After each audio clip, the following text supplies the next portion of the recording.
इसी बीच एक बड़ी खबर कुंदरकी से मिल रही है, जहां पर बीजेपी के प्रत्याशी बहुत आगे हैं, जीत के करीब पहुंच गए हैं रामवीर सिंह। 31 साल के बाद कुंदरकी में ये स्थिति बनी है। कुंदरकी में बम्पर जीत की ओर भारतीय जनता पार्टी बढ़ रही है। 87,091 वोट से ठाकुर रामवीर सिंह आगे चल रहे हैं, बम्पर जीत के करीब पहुंच गए हैं और 31 साल बाद जीत की ओर भारतीय जनता पार्टी यहां पर बढ़ती हुई नजर आ रही है। और यहां पर काफी मुश्किल ये माना जा रहा था, लेकिन बावजूद इसके यहां पर बम्पर जीत के करीब पहुंच गए हैं उम्मीदवार ठाकुर रामवीर सिंह। तो यहां पर भी एक बड़ा नुकसान होता हुआ समाजवादी पार्टी को। और अभी की टैली की बात करें तो 7 सीटें जहां पर भारतीय जनता पार्टी के उम्मीदवार आगे, सपा 1 सीट जीत चुकी है और 1 सीट पर अभी भी सपा का उम्मीदवार आगे चल रहा है। लेकिन कुंदरकी में ये बड़ा लॉस होता हुआ समाजवादी पार्टी को, ये बड़ी जानकारी इस वक्त हम आपको दे रहे हैं। इसके अलावा उत्तराखंड के केदारनाथ की बात करें, आशा नौटियाल जीत चुकी हैं, 5,623 वोटों से जीती हैं, जो कि आपको हम लगातार दिखा रहे हैं। तो कुंदरकी सीट पर भारतीय जनता पार्टी के प्रत्याशी ठाकुर रामवीर सिंह काफी आगे चल रहे हैं, 87,091 वोट से आगे हैं और काफी टफ फाइट यहां पर नजर आ रही है। यानी कि अब जो है सीधे तौर पर यह नजर आ रहा है कि कुछ ही घंटों की देरी और कुछ ही राउंड की काउंटिंग और उसके बाद क्लियर जी के नेतृत्व में जो विकास की योजनाएं, चूंकि हमारी सरकार ने, प्रदेश की सरकार ने किसी जात की बुनियाद पर नहीं, किसी धर्म और मजहब की बुनियाद पर नहीं, जो वंचित समाज था, जो बेबस लाचार था, जो आज़ादी के 70 साल तक सरकार की योजनाओं से वंचित था, उन सारे लोगों को बिना किसी भेदभाव किए बिना हमारी सरकार ने सबके लिए काम किया। रोड है, चाहे उनके डेवलपमेंट का काम है, उनके लिए आवास की सुविधा हो, उनके लिए गैस कनेक्शन हो, जो भी है, और ख़ास करके जो लाइन आर्डर का मामला रहा है, इससे पूरे उत्तर प्रदेश के लोग प्रभावित होकर के सारी की सारी सीट जो है भारतीय जनता पार्टी के पक्ष में देने के पक्ष में है। क्योंकि जिस तरीके से इस प्रदेश के मुख्यमंत्री आदरणीय योगी आदित्यनाथ जी ने, हमारे सभी डिप्टी सीएम, सारे मंत्री, विधायक और उत्तर प्रदेश का एक एक कार्यकर्ता पूरी समर्पित भाव से इस उपचुनाव को गंभीरता से लिया कि जिस तरीके से पार्लियामेंट के चुनाव में जिन लोगों ने धोखे से जनता को बरगला करके यहाँ पे बढ़त हासिल किया था, आने वाले दिन में साफ हो जाएगा कि 27 में फिर यहाँ उत्तर प्रदेश में बीजेपी की सरकार बनेगी और फिर 29 में भी जो सबसे ज़्यादा पार्लियामेंट की सीटें उत्तर प्रदेश की जीत की जाएगी। इसलिए आज ऐसे मौके पर मैं आपके चैनल के माध्यम से अपने पार्टी के सभी पदाधिकारियों को, सारे सम्मानित पदाधिकारी लोगों को मैं बधाई देना चाहता हूँ। इस प्रदेश के मुख्यमंत्री, मंत्री और देश के प्रधानमंत्री को कि महाराष्ट्र में चुनाव जितना लोगों को लगता है कि क्या तूफान आ गया है, आज पूरी दुनिया की निगाह जो है महाराष्ट्र में और उत्तर प्रदेश के बाई इलेक्शन पे लगा है। सर, ये अखिलेश यादव जी कल तक कह रहे थे, सपा मुखिया, कि 9 सीटें समाजवादी पार्टी जीतेगी, यानी कि 9 की 9 सीटें उपचुनाव की सपा जीतेगी और आज नतीजे सामने हैं। शिवपाल यादव 6 सीटों की बात कर रहे थे, रामगोपाल यादव तो कह रहे थे कि चुनाव की जो प्रक्रिया हुई इसको दोबारा कराना चाहिए कुछ सीटों पर। देखिए, जिन लोगों को लोकतंत्र पे भरोसा नहीं है, जहाँ पे आपने देखा होगा जिस सीट को लेकर के इस तरीके की बयानबाजी हो रही है, वहाँ पे लोगों ने कितनी शिद्दत के साथ, कितनी जिम्मेदारी के साथ वोट दिया है, जहाँ 55%, 56-57%। तो जिन लोगों को लोकतंत्र पे भरोसा नहीं, वो इस तरीके के बयानबाजी करते रहते हैं। मैं उत्तर प्रदेश की जनता को बधाई देना चाहता हूँ कि उन्होंने पूरी बिना किसी रोक टोक के, पूरी ईमानदारी, जिम्मेदारी के साथ लोगों ने भारतीय जनता पार्टी को चुना, भारतीय जनता पार्टी के पक्ष में वोट किया है।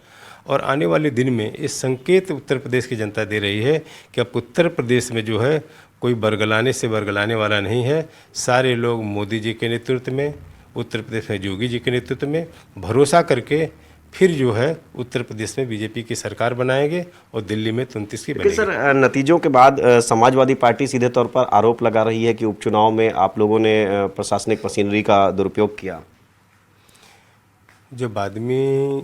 जब प्रदेश की जनता या उत्तर प्रदेश की जनता ने उनके बहकावे में नहीं आई, उनके जो पहली बार बरगलाने का काम किए थे, क्योंकि जब इस बार की जनता ने पूरे विकास पे वोट दिया है, लाइन ऑर्डर पे वोट दिया है। तो दारा सिंह चौहान मंत्री हैं यूपी सरकार में, उनको आपने सुना, वो सीधे तौर पर आरोपों पर ये जवाब देते नजर आए कि जब जनता की तरफ से भरोसा नहीं जताया जाता तो ऐसी ही बातें की जाती हैं।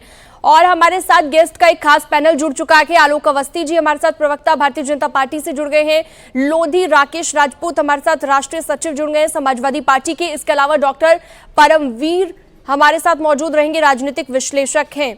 सबसे पहले मेरा सवाल लोधी राकेश राजपूत जी आपसे है, क्योंकि टैली जो हम देख पा रहे हैं, बहुत बड़ा नुकसान यहां पर समाजवादी पार्टी को होता दिख रहा है। उस हिसाब से जो दावे किए जा रहे थे कि 9 की 9 सीटें जीतेंगे, लेकिन दूर दूर तक ऐसा होता नजर नहीं आ रहा है। फिर भी समाजवादी पार्टी कैसे कह रही है कि अभी भी 5 सीटें हमारे हाथ में आएंगी? कौन सी सीटें हैं वो?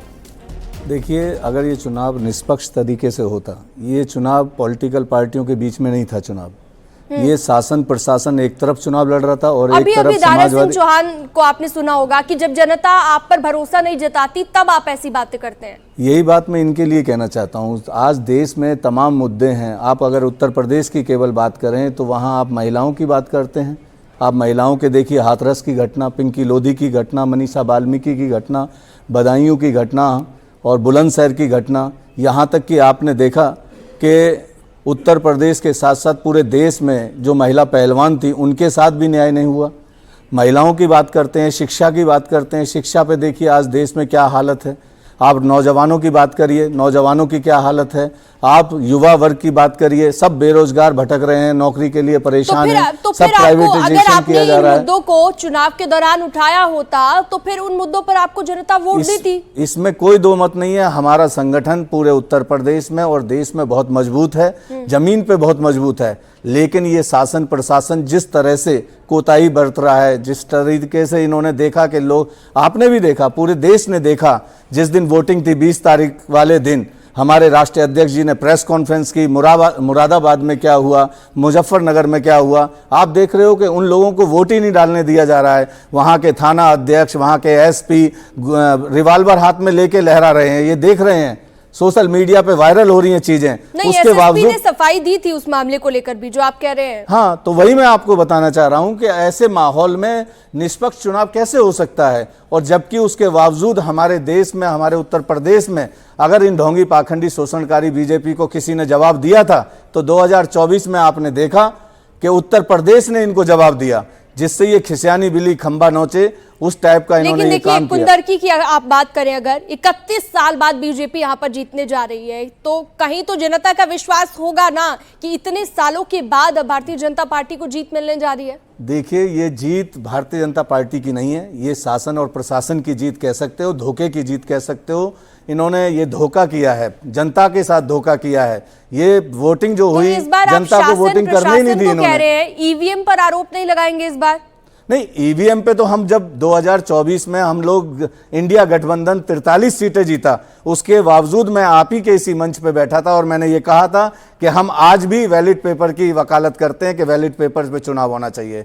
जीत और हार एक अलग चीज है, लेकिन लोकतंत्र और संविधान को बचाना हमारा सबसे पहला धर्म है। जब समाजवादी पार्टी को लोकसभा चुनाव में अच्छी सीटें मिली तब तो आपने ये सब बातें नहीं कही, तब तो ये आरोप नहीं लगाए गए, ना ईवीएम पर ना प्रशासन पर। उस वक्त कहा था प्रशासन? ये सवाल मेरे से किससे? जी आप ही से सवाल है। नहीं, ये तो मैं स्टार्टिंग से 2024 में जब इलेक्शन का रिजल्ट आया तब भी मैंने ये कहा कि हम लोग डिमांड कर रहे हैं कि वैलिड पेपर पे ही चुनाव होना चाहिए।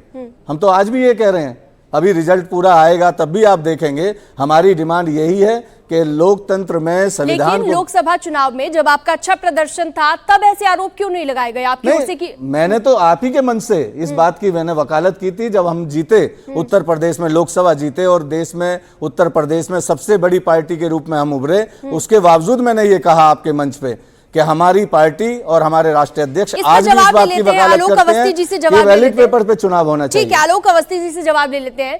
वो सीधे सीधे कह रहे हैं कि प्रशासन पर वो सीधे सीधे आरोप लगा रहे हैं कि ये प्रशासन और जनता के बीच का चुनाव था, ये कोई पार्टियों के बीच का चुनाव नहीं था, डरा धमकाकर वोटिंग करवाई गई है, ऐसा उनका कहना है।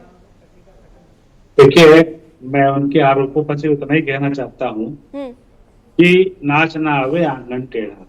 चुनावों के अंदर जब शुचिता और सुशासन के पक्ष में जनता ने वोट किया, योगी आदित्यनाथ जी के ईमानदार नेतृत्व में वोट किया, उसके परिणति आपके सामने है। अखिलेश यादव जी जो परिवारवाद और अराजकता और गुंडागर्दी के लोगों को प्रश्रय देते रहे, जिस तरीके से वो बांट करके के काटने वालों के साथ खड़े रहे, उसका परिणाम उनको दिख गया है। अगर ये कहते हैं कि प्रशासनिक ताकत की वजह से ये चुनाव लड़ा गया है, तो फिर इनको पूछिए कि इनसे फिर करहल और सीसामऊ की सीट कैसे समाजवादी पार्टी जीत गई है। तो यह एक झूठ का जो आवरण 2024 में चलाया था इन्होंने, वंचितों शोषितों को जो भड़काने का काम किया था, इस बार उन्होंने इनके मुंह पर तमाचा मारा है। वंचितों शोषितों ने बता दिया है कि योगी आदित्यनाथ जी और नरेंद्र मोदी जी के नेतृत्व में उनका भरोसा है और उन्हें मालूम है कि उनका भविष्य भारतीय जनता पार्टी की सरकार में ही सुरक्षित है। और ये सबसे बड़ा जो है ये वाटरलू का जो मैदान था, इस उपचुनाव में सामने सिद्ध हुआ है। समाजवादी पार्टी की जिस तरह के नेता अभी बात कर रहे थे, यहाँ तक कि एक दलित बालिका की हत्या करती है। फिलहाल आपको रोकना चाहूंगी, बड़ी खबर इस वक्त मिल रही है कुंदर की। भारतीय जनता पार्टी को बम्पर जीत मिल गई है और पहले से ही ये जानकारी लगातार मिल रही थी। 51,000 वोटों से जीत गए हैं ठाकुर रामवीर सिंह। 31 साल के बाद बीजेपी को यहां पर जीत मिली है, ये बड़ी खबर इस वक्त हम आपको बता रहे हैं। ठाकुर रामवीर सिंह 91,000 वोटों से जीत गए हैं और 31 साल के बाद कुंदरकी में कमल खिला के भारतीय जनता पार्टी को बम्पर जीत मिली है। लोधी राकेश राजपूत जी, अगर जनता को विश्वास नहीं होता तो 31 साल के बाद यहां पर क्यों कमल खिलता? ये 31 साल के बाद भी नहीं खिलता। ये धोखा है जनता के साथ, ना वोट डालने दिया गया। और फिर मैं आपको इस बात का विश्वास दिला रहा हूं कि 2027 में अगर निष्पक्ष चुनाव होगा और उस समय बम्पर जीत से समाजवादी पार्टी अपनी सरकार बनाएगी। ये बात क्यों नहीं कह रहे थे आप? अभी जैसे ही आपने देखा कि सारे नतीजे उल्टे आ रहे हैं, तब आपने ये आरोप लगाना शुरू कर दिए। सुबह तो पूरा कॉन्फिडेंस था समाजवादी पार्टी के हर एक प्रवक्ता में कि 9 की 9 सीटें जीतेंगे। नहीं, हम तो इस बात को मैं बता रहा हूं, जिस दिन वोटिंग हुई उस दिन राष्ट्रीय अध्यक्ष जी ने प्रेस कॉन्फ्रेंस की थी कि नहीं? उस दिन सवाल किए थे नहीं किए थे? ये बताइए मुझे आप।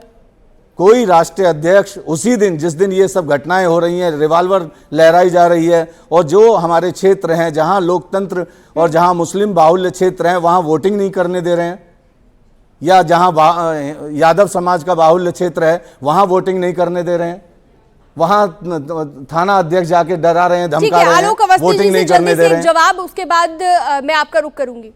देखिए, दो भ्रम समाजवादी पार्टी फैलाना चाह रही है। एक तो उन्होंने मुद्दा उठाया कि मीरापुर के अंदर इंस्पेक्टर ने रिवॉल्वर क्यों तानी। इसमें आपको देखना चाहिए कि अखिलेश यादव जी ने झूठ बोलते हुए तमाम वीडियो को एडिट करते हुए उस वीडियो को प्रसारित किया, जबकि वहां पे पुलिस के ऊपर पथराव हुआ था, बड़ी संख्या में पथराव हुआ था और पथराव की वीडियो बाद में और लोगों ने डाली है जनता के बीच में। अब सारी स्थिति साफ है कि वो पिस्तौल निकाल कर इंस्पेक्टर दौड़ा था, वो कानून की सुरक्षा करने के लिए दौड़ा था और उन उपद्रवियों को जो पत्थरबाजी कर रहे थे, छतों से पत्थर फेंके जा रहे थे, उनको दौड़ाया गया था। तो खाली उसकी फोटो तो उन्होंने रिवॉल्वर की ले ली और उतना वीडियो निकाल लिया जिसमें कि वो भगा रहा है, दौड़ा रहा है। ठीक है, इसे लेकर सफाई दे चुके हैं, एसएसपी खुद सफाई दे चुके हैं। हमारे साथ डॉक्टर परमवीर जी भी जुड़े हुए हैं, राजनीतिक विश्लेषक। समाजवादी पार्टी के नेता की कलई खुल गई है। ये गुंडई दादागिरी और जिस तरह से दंगाइयों का खुल के समर्थन समाजवादी पार्टी करती थी, इस बार जनता ने इनको धूल चटाई है और इसे इनको ऐसा सबक दिया है कि 27 में ये उबर नहीं पाएंगे। जैसे 2014, 19, 22 और 24 के परिणाम आए हैं, उसी तरीके से 27 के परिणाम भी इनको जो है झेलना पड़ेगा। ठीक है, इस बार के चुनावों को लेकर डॉक्टर परमवीर सिंह जी क्या सोचते हैं, उनका भी एक आंकलन होगा। कई चुनाव आपने देखे डॉक्टर परमवीर जी, इस बार क्या चुनावों में ऐसा कुछ नजर आया जिस तरह के आरोप लगाए जा रहे हैं समाजवादी पार्टी के प्रवक्ता की ओर से? हाँ, देखिए, समाजवादी पार्टी हो या अन्य कोई भी पार्टी है जो सिस्टम के ऊपर अपना शक शुबा पैदा करते हैं, राज्य डेमोक्रेसी है, उनका अधिकार है, वो आरोप आक्षेप लगा सकते हैं। लेकिन वास्तविकता सच्चाई कितनी होती है वो मैं थोड़े हास्यास्पद तरीके से बताने की कोशिश करूंगा। राजनीति में होता क्या है, जैसे पिज्जा होता है ना, पिज्जा राउंड शेप में गोल बनाया जाता है और उसको जब पैकिंग करके भेजा जाता है डब्बे में भेजा जाता है, चकोर डब्बे में भेजा जाता है। उस तांडव के बावजूद सीसामऊ की जनता ने जिताया, उनको बहुत बहुत धन्यवाद देते हैं। समाजवादी पार्टी के कार्यकर्ताओं के लिए कोई संदेश, कोई मैसेज सर? अभी तो सब लोग काउंटिंग में अड़े रहे, जब तक प्रमाण पत्र ना ले ले कोई काउंटिंग से ना हिले, यही कार्यकर्ताओं से प्रार्थना करूंगा। बहुत शुक्रिया। धर्मेंद्र यादव जी थे, जो कि सांसद हैं समाजवादी पार्टी के। साथ उन्होंने कहा है कि लगातार उनके लोग काउंटिंग स्थल पर रहे, अभी कई जगह काउंटिंग चल रही है, पीछे हटने की कोई जरूरत नहीं है। कैमरा पर्सन रवि के साथ अलाउद्दीन, न्यूज़ 18 लखनऊ। तो देखिए लगातार रिएक्शंस भी आ रहे हैं और साथ ही जो जश्न की तस्वीरें आ रही हैं वो भी लगातार हम आपको दिखा रहे हैं, क्योंकि भारतीय जनता पार्टी के खेमे में जो खुशी की लहर है वो आप देख पा रहे हैं। उत्तराखंड में एक सीट जीत भी चुकी है भारतीय जनता पार्टी और बाकी की उत्तर प्रदेश की बात करें तो 7 सीटों पर उत्तर प्रदेश में आगे चल रही है भारतीय जनता पार्टी। हमारे साथ तमाम गेस्ट लगातार जुड़े हुए हैं जिनसे हम चर्चा कर रहे थे। अपनी बात आप पूरी कीजिए आलोक अवस्थी जी, माफ कीजिएगा डॉक्टर परमवीर अपनी बात रख रहे थे, आप अपनी बात पूरी कीजिए। देखिए राजनीति में होता क्या, राजनीति की स्थिति में हास्यास्पद तरीके से बताने की कोशिश करूंगा। पिज्जा के जैसी होती है कि पिज्जा रोल बनाया जाता है राउंड शेप में, और जब पैकिंग के जो डब्बे में चकोर डब्बे में पैक करते हैं और खाते वक्त तिकोना काटते हैं। इलेक्शन का रिजल्ट मेरे मन माफक आएगा तो चीजें दुरुस्त है, डेमोक्रेसी जिंदा है। मेरे मन माफक नहीं आएगा तो प्रशासन भी संलिप्त है, सब लोग मेरे खिलाफ करें, ऐसा स्थिति नहीं होती है। और अगर देखा जाए तो एक रेनेसांस ऑफ पॉलिटिक्स का हो रहा है। कुंदरकी की जीत बीजेपी के लिए ये एक तरीके का एक लिटमस टेस्ट था कि वहां पर जो बात की जाती थी, जो नारा दिया गया था प्रधानमंत्री के द्वारा भी कि सबको साथ लेकर चलना है, इतने बड़े मार्जिन से जीत के आना तो ये बहुत बड़ी बात बनती है यहाँ पर। और जो एक दावा किया जाता था कि मुस्लिम समाज केवल समाजवादी पार्टी के साथ में नहीं है, ऐसा है, वो भी उसके लिए भी क्वेश्चन मार्क खड़ा होता है उसके ऊपर भी। कश्मीर के अंदर भी अगर हम देखते हैं, बीजेपी चुनाव नहीं लड़ी थी लेकिन वहां पर भी कश्मीर घाटी के अंदर बीजेपी के लोगों ने अच्छा प्रदर्शन किया था वहां पर भी। तो ये जो एक हर एक कोई भी दल कोई बोले कि मेरी जाति के लोग मेरे साथ है या इस धर्म के लोग सिर्फ मेरे साथ मेरे वोटर है, ऐसा नहीं है। ये चीजें गलत सिद्ध हो रही है। बिल्कुल, बहुत सारे वोटर्स ऐसे हैं जो जाति धर्म से ऊपर उठकर वोट करते हैं, अपने मत का इस्तेमाल करते हैं। लेकिन राकेश जी, आपसे मेरा एक सवाल ये भी रहेगा कि क्या किसी तरह का आप मंथन करेंगे, चिंतन करेंगे और अपनी कमियों को तलाशेंगे, या फिर प्रशासन पर ही आरोप लगाते रहेंगे?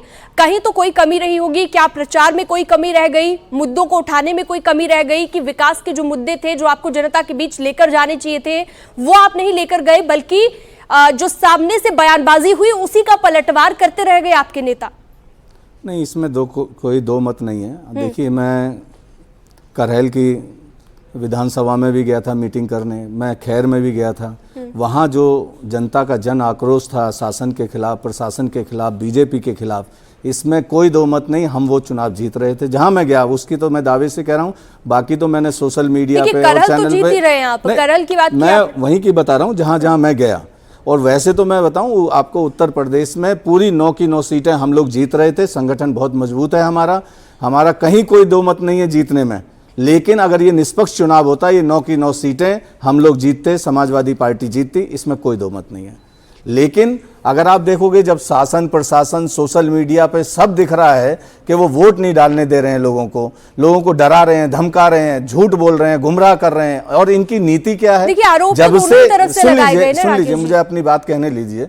जब से समाजवादी पार्टी, और जब देखेंगे आप, मजबूत हुई है, 2024 में इन्होंने इनको आईना दिखाया है, उसके बाद ये इतने खिसियाए हुए हैं। और जब से बीजेपी आई है 2014 के बाद, केवल झूठ और धोखा इनका वो मूल मंत्र है जो हर समाज के वर्ग को दिया जा रहा है। राकेश जी, जब से ये लोग आए हैं तब से केवल झूठ की फैक्ट्री चलाते हैं। बीजेपी ये भी कहती है सपा की सीटें जब से बढ़ी हैं तब से अपराध ज्यादा बढ़ गया है। कई घटनाओं का जिक्र किया गया, चाहे अयोध्या का, और कहा जाता है कि आप संरक्षण देते हैं उन लोगों को जो अपराध करते हैं। अच्छा, ये बताइए, इस समय शासन प्रशासन किसके हाथ में है? योगी जी मुख्यमंत्री हैं, प्रधानमंत्री मोदी जी हैं, और ये लोग क्या कहते हैं कि घुसपैठिए। क्या है आपके गृह मंत्री, आपके क्या कर रहे हैं? फिर आप जांच करिए, पकड़िए उनको। केवल आरोप लगा देना, आपसे शासन प्रशासन चलता नहीं है, आपको निष्पक्ष तरीके से शासन प्रशासन चलाना आता नहीं है, केवल आपको धार्मिक उन्माद फैलाना अच्छे से आता है, जो आप फैलाते हो। कटोगे बटोगे, इस टाइप के टाइटल, इस टाइप के स्लोगन कौन दे रहा है? अगर आपकी सरकार है तो आप अपने विकास के कार्य गिनाइए ना। आप स्वास्थ्य के ऊपर क्या कर रहे हैं, शिक्षा के ऊपर क्या कर रहे हैं, रोजगार के ऊपर क्या कर रहे हैं? रोजगार के ऊपर आप देख रहे हो, एक के बाद पर्चे लीक हो रहे हैं। तमाम ऐसे मुद्दे हैं, उस पर यह सरकार कभी कोई बात नहीं करेगी, केवल धर्म के ऊपर बात करेगी। और आने वाले समय में आप देखेंगे, अभी तो ये हिंदू धर्म कहते हैं, अभी फिर ये सनातन धर्म कहते हैं, आने वाले टाइम में ये कहेंगे कि बीजेपी ही धर्म है। इस देश को केवल गुमराह करने का काम बीजेपी कर रही है, और इनकी जो मानसिकता है वो शोषणकारी मानसिकता है। इसलिए हमें और मजबूती से देश को प्रदेश को मजबूत करना है, गांव को मजबूत चलिए, करना है, भविष्यवाणी इनको आपने पहले उजागर कर दी करना है। कि इनकी बीजेपी नीति और धर्म नीयत बनने जा रहा जो है। है केवल शोषणकारी नीति है ठीक इनकी, है। और कुछ नहीं है। बीजेपी ही धर्म बनने जा रहा है, ये एक बड़ी भविष्यवाणी आपने कर दी राकेश जी। लेकिन अपने दर्शकों को बता दें कि सीएम योगी का जो जादू चला है उसके पीछे कुछ फैक्ट्स आपको बता देते हैं, कुछ रीजन आपको बता देते हैं कि क्या क्या वजह रही। कहा जा रहा है कि जो नारा दिया गया था बटोगे तो कटोगे, वो नारा लोगों को भाया है। और सबसे बड़ी बात कि सीएम योगी ने प्रचार की कमान खुद संभाली हुई थी। हर एक सीट पर जाकर रैली की गई, रोड शो किया गया और भारतीय जनता पार्टी को लेकर जो रणनीति बनाई गई सीएम योगी आदित्यनाथ की ओर से, वो कहीं ना कहीं काम आ गई है।